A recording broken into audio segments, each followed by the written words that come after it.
Assalamualaikum warahmatullahi wabarakatuh. Pamirsa subscriber channel YouTube Mang Cecep Goro Bacep anu satia satuhu manco di mana wae ayana. Dina dangat ayeuna urang neraskeun hanca dongeng Sirot Jelema Gaib bagian ke-7. Ieu yasana Bapak Ka Sukarna. Satu acan dipedar ia dongengna sakumaha biasa ngaturkeun rebu nuhun laksa ketika bingahan ka anu tos satia satuhu manco ngomen oge ngalaik kana ieu dongeng-dongeng Mang Cecep Goro Bacep. Mudah-mudahan eta kasayan dibales ku Gusti anu Maha Suci, amin ya Allah ya Robbal alamin. Sumangga supados tenyang kolong ting kana waktos wilujeng ngadangukeun.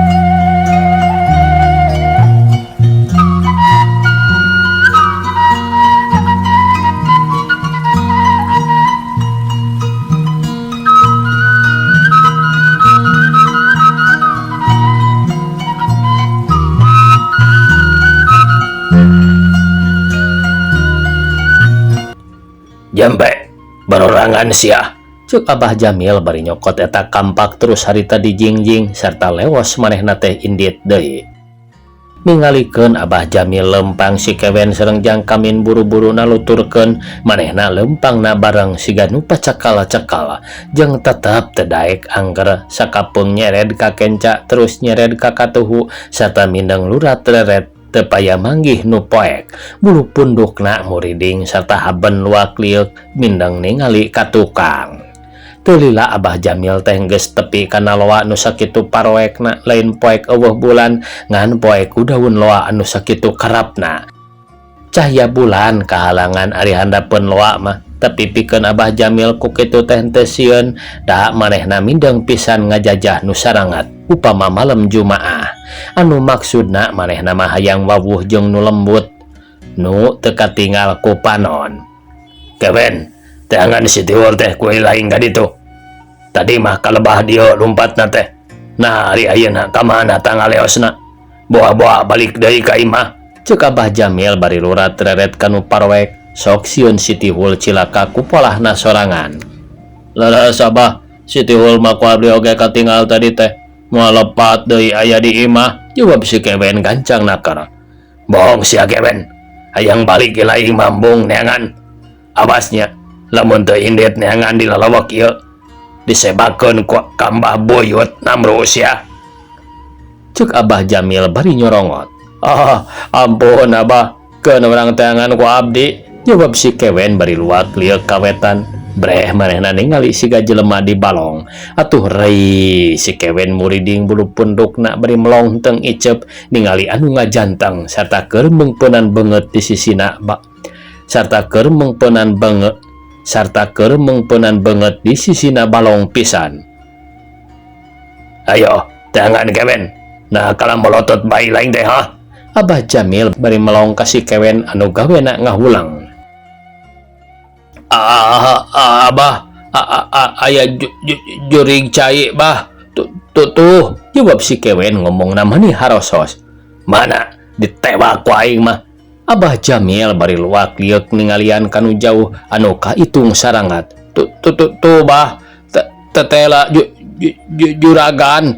Cuk si kewen teu wani nyebut jurig da sieuneun kapaksa bae diteruskeun kana juragan. Hah? Juragan saha kewen?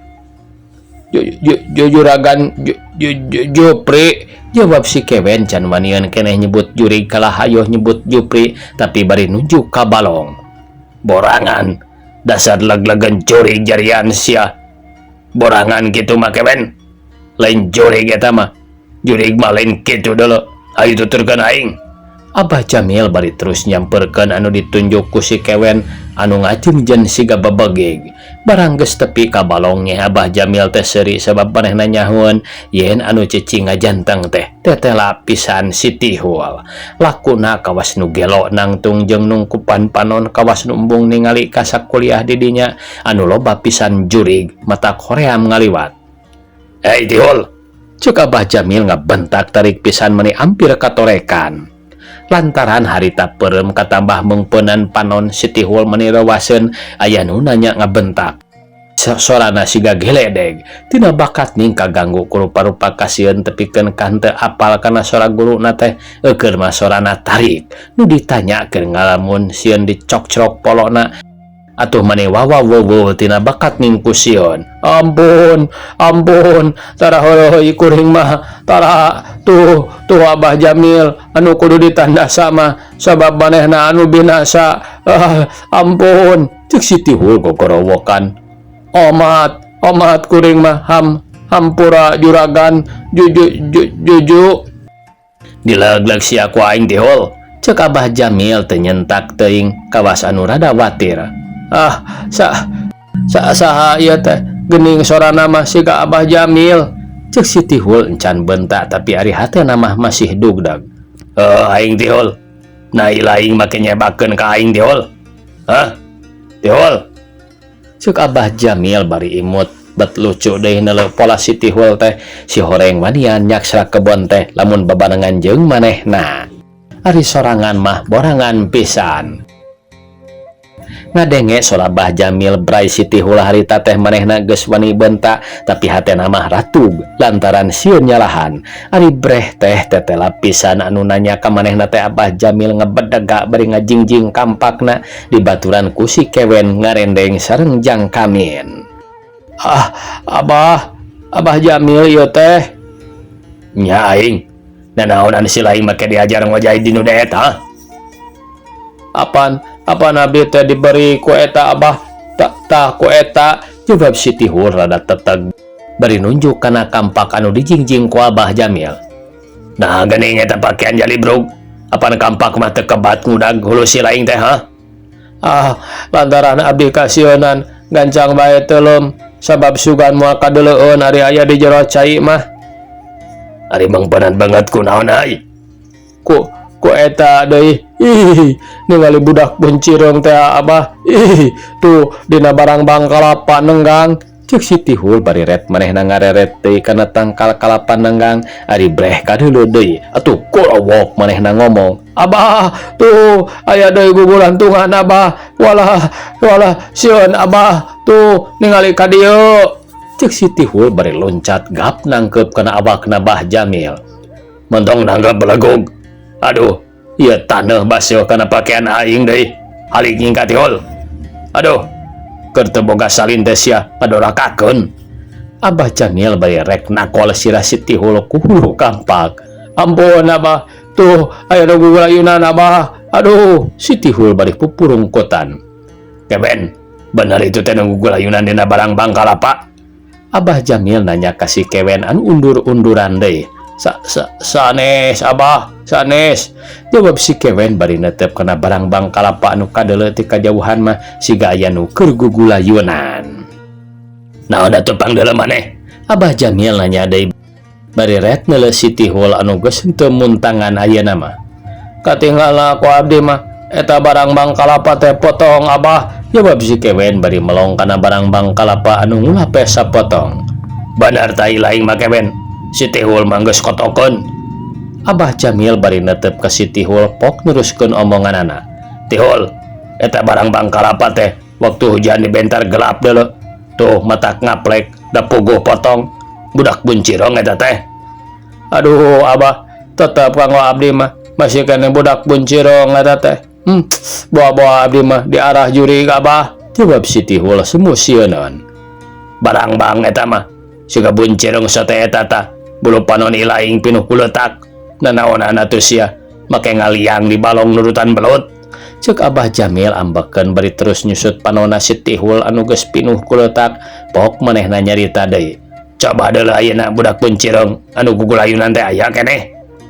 Siti Hul terus ningali kana barang-bang nu semplak tetela ayeuna beda geuningan eta barang-bang potong ngaplek urut gelap lain budak nu buncireung gugulayunan didinya atuh nyeh manehna seuri kawas nu era sorangan sarta pok deui ngajawab eta mah budak ngaplek geuning abah ngaplek leungeunna diseget ku geledek tetela abdi mah awas. Siti Hul seuri sorangan bari meuretan leungeun bajuna. Tuh yahan sia jeung cecengiran sagala rupa. Ayo ka ditu bersihan baju nu kaletor teh. Tuh dina pancuran. Ceuk Abah Jamil bari nunjuk kana pancuran anu ngajajar. Pada wanian ayeuna mah Abah asal sareng Abah bae abdi mah moal di pancuran meresihan ieu baju teh. Tapi rek di ditu tuh dina liang caina anu pinuh ku tangkal cariang. Jawab Siti Hul bari dugla digle ieu aing anu wanian. Wah, geus sombong deui bae laing mah Hul. Pek sia sompral kitu mah nyaho sorangan deuleu. Di mana ieu teh? Abah Jamil bari terus netep. Sawios lah daya Abah. Pila kadar si Juju jeung si Riri. Wah, dipengos ku lamun nembongan mah. Cik Siti Hul teh aya kasieun ayeuna mah leos manehna kasirah cai arek ngumbah pakaianana anu pinuh ku leutak lantaran tadi urut teuleum dinu deet. Barang geus tepi kadinya gebrus bae Siti Hul teh harita keneh ge ancrub sarta meresihan baju jeung meresihan calanana. Ari Bah Jamil jeung kewen nya kitu di jang kamin harita teh nerungguan bari ningali Siti Hul anu jongjon beberesih teu sieuneun ku oray. Sabab aya nu nyaksian nyaeta Abah Jamil jalma tangguh tukang ngubaran jelema anu geus dipacok oray. Tina bakat ningku aksi Siti Hul make ngaheot semua anu senang-senang ngahariring nunang naning teu aya pisan karisi tapi keur jongjon kitu teh ngeng kadenge ku manehna sorana teh asa deukeut sakapeung mah asa jauh atuh terus ditegaskeun tetela ti liang cai.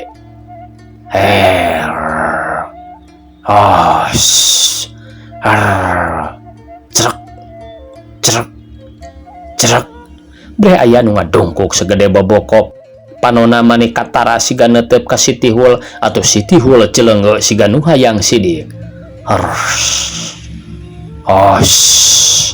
Cerak cerak cerak barang geus sidik rupana gero Siti Hul ngagero tapi teu bisaeun indit lantaran siga nu sawan panonna oge bolotot. Abah ayah hangkong sahebe hohoko Abah. Cik Siti Hul mani tarik bari ngacungkeun leungeunna. Ngadenge Siti Hul ribut tapi teu bisaeun ngejat kawas anu sawan bae ngan ukur bisaeun ranggah kawas nu hayang dipangku atuh gancang Abah Jamil harita ngasongkeun leungeun. Gapus Siti Hul dicekal terus harita dibedol Siti Hul teh diunggahkeun sanggeus manehna di darat pok ditanya ku Bah Jamil. Aya naon sia kawas ngimpi orop ti Hul? Abah tinggal itu Abah teh pisan aya bangkong geus segede baboko tuh. Bangkong naon eta teh Abah? Cik Siti Hul hampir teu kadenge ngomongna teh. Wah, cilaka sia ti Hul. Hati-hati ku aing. Sia dilatih deui. Bongan sok boga omongan sompral. Ari aya nu ngadojan teu wani. Eta teh deuleu bangkong nu nungguan diang cai. Ti jaman buyut si laing can dijurukeun oge. Eta bangkong teh geus aya. Cik saha eta teh Abah? Tanya Siti Hul bari ngareret ka si kewen anu silih cekelan jeung jang kamin. Nini dewe kanu nyarita teh. Jawab Abah Jamil bari ngajak indit tidinya. Cik Siti Hul bari nuturkeun Abah Jamil nu ngaleos. Abah, ari si Sirod rek dukumahakeun. Cek jang Kamil bari nuturkeun bapana teh nanyakeun. Urang, lamun urang tadi rek nandasa si Sirod henteu laksana.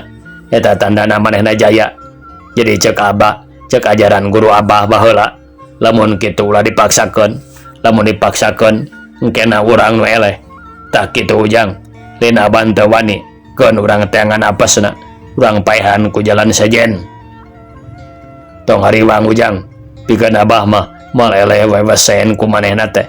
Sanajan manehna aya nu ngaping sigana mah, keun ke oge moal burung kapanggih. Saanu ngapi ngajaring manehna teh? Ayeuna mah urang reureuh bae di imah. Keun antep si Sirod mah. Aya nu nulungan syukur, eueuh bae nuhun. Jawab Abah Jamil bari jongjon bae lempang. Kumaha Abah? Lamun abdi teu laksana ka Nyi Epon, wirang temen abdi teh Abah, ceuk Jang Kamin meningali Mbak omong-ngomong teh. Wah, ulah make aya pikiran ka dinya ilaing Kamin. Ulah sok pondok harapan hirup mah. Pamali cokolot oge. Nu babari leeh mah pendekna ulah ceehan. Ari anak Abah Jamil mah rebu-rebu akal keur ngalaksanakeun maksud urang teh. Jawab Abah Jamil ngagedean hate anakna. Opat jalma ting juring kang siga bapa maling bae kasorot ku cahya bulan atuh matak harariwang mun aya nu ningali teh sok sieun rampog nu gerot atawa jurig keur ulin alusna peuting harita lembur eta sepi jempling teu aya nu kumelendang kajaba nu opatan mah. Tunda lalakon opat jalma anu bara gajul. Ayeuna urang nyarioskeun deui nya eta Nyi Epon. Sora sasatuan leutik kadengena ting jelengeng kawas anu jejeritan eukeur maharita sepi teu aya sorana naon kajaba ti sato leutik anu eukeur ting gererit. Mata ketir anu nguping lantaran sora sato teh meuni siga nu ngalengis. Katambah angin ngahiuk nebakana tatangkalan mawa sora anu jauh atuh henteu matak heran lamun Nyi Epon keur ceurik. Sorana kabawa angin matak batir anu nguping matak ting seredet hate ngahlas nguping nu keur ceurik lantaran sorana atra ngadingdiut matak watir kadengena ka tempat jauh. Nya kitu deui bapana anu harita keur diuk yang hareupan anu ceurik. Hatena nalangsa pisan ari ras kana nasib anak anu teu daekeun repeh ingeteun ka nasib Sirod anu bieu keur dihantem di tandasa ku Bah Jamil. Pantesna teh sirah Sirod ayeuna mah geus beulah lantaran waktu tadi teh kadenge sorana oge siga anu eukeur was atuh pok Bapa Dasuki ngomong kieu ka anakna. Geus Nyai, tong dipake cerik palilihan. Lamun nya Sirod ayeuna geus perlaya, isukan mah urang kubur bae ku urang di pipir imahnya. Tapi naha geuning kadengena teh meuni jarempling kieu nya. Abah, abdi mah upami Kang Sirod maot, hayang maot bae Abah. Jawab Nyi Epon bari ngahing-hing cerik ngomongna oge teu puguh. Is, sok boga pikiran kitu Epon mah. Goreng ngabogaan hate kitu teh Nyai. Ayeuna mah kieu bae atuh. Sameme ngobrolkeun eta, leuwih hade urang longok heula Jang Sirod. Naha manehna teh geus maot atawa acan. Lamun geus maot urang kubur bae, pangurus mah ulah dibejaan. Sabab lamun dibejaan ke urang anu cilaka.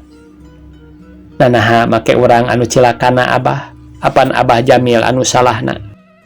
Piraku urang anu kudu dikarawatna? Lain kitu maksud Abah mah. Lamun urang bebeja, engke urang dikakalakeun ku Abah Jamil. Tah lamun urang geus dikakalakeun kitu, keur urang teh moal tentrem. Sabab saumurna urang hirup diganggu bae. Eta hartina sarua jeung urang hirup sangsara. Apan aya pangurus Abah keur nguruskeun sangkan urang ulah dikakaya teu boga dosa. Ceuk Nyi Epon teu ngartieun kana katerangan bapana. Ari Nyai, teu ngarti keneh bae kanu dimaksud ku Abah teh. Kumaha lamun pangurusna mangmenangkeun ka Abah Jamil? Lain ripuh tah lamun kitu mah. Oh, kitu Abah. Atuh matak beuki nalangsa bae nya Abah. Jawab Nyi Epon mari ngaharuk tina bakat tingku nalangsa meureun. Geus bae Epon repeh. Cing mah kadiekeun tah. Lampu teh urang neang Sirod. Ceuk Bapa Dasuki bari ngareret ka pamajikanana anu teu daekeun ngomong sakecap oge siga nu malaweung bae bengbaungeun ku tindakan Abah Jamil waktu tadi. Barang dipentaan lampu kakara indung Nyi Epon harita keneh ngorejat terus indit nyokot lampu song dibikeun kanu menta atuh gancang pada Dasuki nampanan ku leungeun kenca sarta harita kaluar dituturkeun ku duaan ku anak jeung pamajikan. Lempangna teh lalaunan meureun rada asa-asa. Barang geus ngaliwat panto breh diburuan teh caang kacaangan eta lampu tapi teu aya sasaha kawas anu geus arindit. Terus bae maranehna harita keneh ge turun rek ningali Sirod teh naha paeh naha hirup. Sabab yakin waktu tadi Sirod teh rek dipaehan nu matak harita jempling teu aya sora nu ngomong, dianggap Sirod geus paeh. Tapi barang pada Suki ngareret ka tangkal jambu, breh Sirod masih beleger keur dicangcang dihijikeun kana eta tangkal jambu. Tapi manehna can paeh da awakna teh beleger eueuh getih nu kaluar ngan ukur dicangcang bae. Atuh pok pada Suki ngaharewos ka Nyi Epon. Nyai, tuh Sirod teh teu kunaon geuning, nahangan saukur dicangcang wungkul. Lain rek dipaehan ku Abah Jamil teh. Ceuk Bapada Suki bari nunjuk kana awakna Sirod anu harita teu bisa usik jeung malik lantaran dibeungkeut tambang nu meulitna teh pagoh. Abah, encan maot geuning. Tuh usik-usikan dicocok reungit panginten. Jawab Nyi Epon nyaritana pegat-pegat. Nya Epon, teu maot Sirod teh geuning. Cinga anu urang sampurkeun hayang nyaho. Barang harita geus tepi tetela Sirod can paeh lantaran panonna hirup gular giler lurat ret ka anu nyalampeurkeun teh. Manehna teu ngomong pisan ngan saukur ningal bae. Atuh Bapada Suki teh radah marah mir oge. Lantaran Sirod teu ngomong kawas kasandingan jurig. Tapi ari lila-lila teu burung bae ditanya. Sirod, teu dipaehan maneh teh? Bapada Suki bari netep ka Sirod anu dicangcang. Barang ditanya kitu mah nyeh bae jang Sirod imut kawas anu suka pisan lantaran manehanana disampeurkeun pada Suki sarta nanya ka manehna atuh pok manehna nembal paromana mani bunga. Bapak, abdi teh bade dipaehan tadi mah ngan anu maehanana teu bisaeun. Jawab Sirod bari netep. Teu bisaeun kumaha?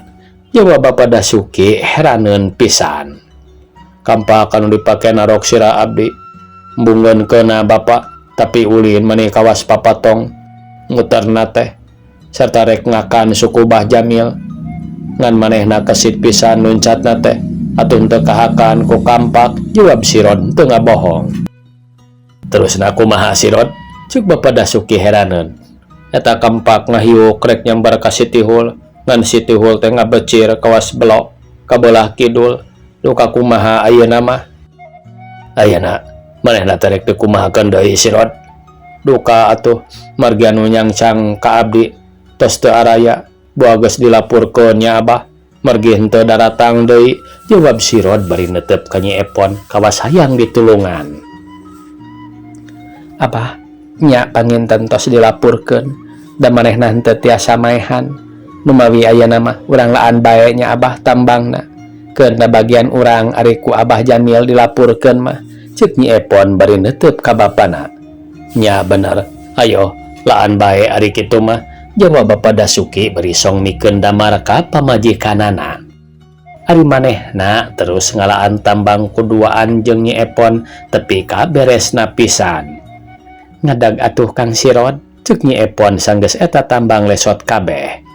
Galenyu Sirod teh imut bari jung manehna nangtung yang harepan ka Nyi Epon anu nangtungna ngarendeng jeung indung bapa manehna. Atuh pok Sirod nyarita bari jeung manggut sagala tanda hormat kan menulung.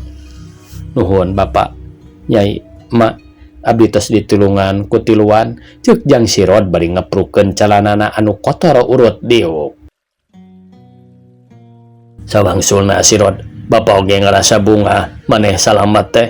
Jawab Bapada Suki rada ngalimba serta pok neruskeun omonganana. Ari ayeuna pamaksudan Sirod are ka mana? Ah, bade wangsul bae Bapak, namung arek mandi heula ka pancuran di pelebah Tangkaloa jeung Kamuning. Aduh. Nah lu dong ngayaki los-los kadinya. Ceuk Bapada Suki mani ngaranjug bakat ku heran. Ah, nah make tuludeng sagala Bapak. Margi ieu alam dunya teh eusianeun urang. Nah make sieun ku anu lain-lain. Nya bae kitu. Heeh, pek bae ka ditu. Tapi naha teh bisa lamun rek mandi mah ti borang bae isukan. Ah, lemi keneh ngantosan siang mah Bapak. Margi abi dieu teh hampir sial dihakan Kampak. Janten eta kasialan teh rek dipiceun bae di pancuran. Jawab Sirod bari netep. Nya benar ari kitu mah Bapak oge panuju. nganjung bae sorangan, bapak henteu sanggup nganter. Sawios bapak, da maksud abdi oge hoyong sorangan, jawab si Rod bari ngareret ka Nyi Epon pok manehna neruskeun di omonganana. Nyi Epon, akang rek kapancurannya. Mangga Kang si Rod, ku abdi didoakeun sing ginanjar kasalamatan. Jawab Nyi Epon bari rai Cipanona nyala langkrung bat sedih ningali Kang si Rod anu gulak gilukeun sorangan teu aya anu maturan. Sanggeus amitan kitu mah leos jang si Rod teh indit ninggalkeun anu tiluan lempangna teh maju ngidul mapai-mapai nu barala katinggal ku cahya bulan anu harita keur ngempray atuh anu ditinggalkeun Nyi Epon jeung indung bapa siga anu saredih pisan sarta terus maranehna asup ka jero imah. Ari si Rod mah ngagedig maksudna rek kapancuran manehna hayangeun mandi rek micenan karuwasna teu tulus dihakan kampak. Di jalanna teh ludeungan teu aya pisan kasieun ngingetkeun lamun rek paeh teu kudu paeh ku jurig ku kampak oge geus misan. Tapi manehna heraneun, nah eta kampak lesot tina leungeun Abah Jamil. Jeung manehna teh heraneun, nah Abah Jamil eueuh teu balik deui nyamperkeun nandasa henteu terus. Keur jongjon manehna lempang gok pasangrok jeung jelema anu lobana opatan horeng eta Abah Jamil diiringkeun ku muridna si Tihul jeung si Kewen nya kitu di jangkamin atuh barang gok pasangrok itu ieu sami bae kawas anu ting pelengok. Si Tihul tapi kapias lantaran manehna nyaho eta nu lempang teh si Rod atuh bae ngageter leungeunna maning ngaleper. Sieun si Rod teh ngamuk maehan diri manehna malas pati waktu tadi ku manehna dikakaya nu matak si Tihul reuwas malah cicingna ge ngisa dekat tukangeun Abah Jamil. Nya kitu deui si Kewen harita hatena maning ngedagdikduk da manehna ge rumasa ka si Rod geus masang goreng atuh sieun dibalas nu matak manehna reuwas ngadak-ngadak jadi pucet nangtungna teu puguh rarasaan asa lenjong lamun teu aya Abah Jamil kadang-kadang geus ngudupruk lantaran ningali si Rod anu tadi diborogod ayeuna geus di dinya nah saha nu ngalaan. Ngan anu hatena tenang iwal Abah Jamil bae lantaran umurna kolot sareng loba pangalaman legok tapak genteng kadek awas kana rupa jalma anu wani anu sieun ku manehna kanyahoan atuh pok bae Abah Jamil harita keneh nyarita nanya si Rod anu nangtung di hareupeun manehna. Si Rod rek ka mana ilaing teh euy? Ceuk Abah Jamil bari neuteup ka jang si Rod anu harita gawena ngajengjen bae. Bade nyusul Abah ka pancuran sakalian arek mandi, jawab si Rod ayem bae.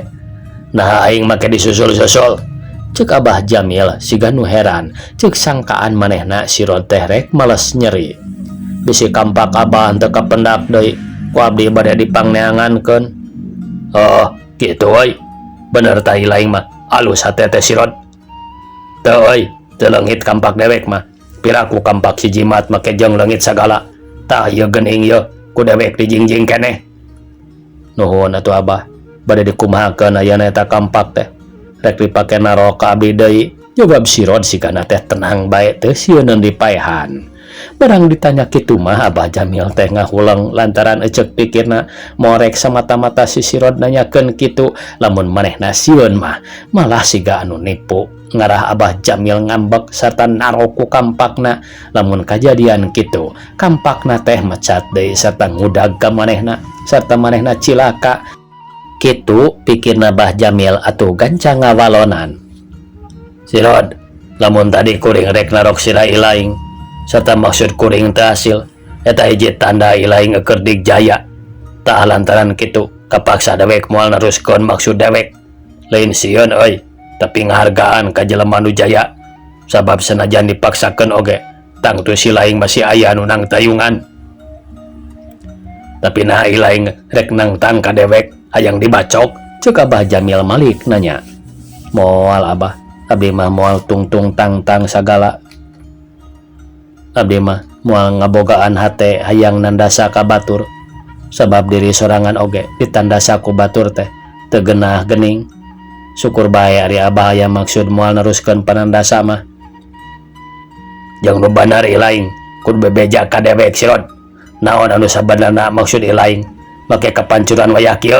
Cek Abah Jamil penasaran hayang nyaho nanya sakali deui. Rek mani bae Abah. Apan sakieu marerangna kulit abdi teh tilas tambang kagungan Abah anu dipake nalian abdi. Jadi ku abdi bade dikumbah ngarah tetep bersihna. Ulah kakotoran deui nya Abah. Sabab kulitna kotor bisi mengaruhan kana hatena jadi kotor deui. Jawab si Rod bari netep. Waktosna kabujang saya pamiarsa. Sakitu anu tiasa kapihatur. Wassalamualaikum warahmatullahi wabarakatuh.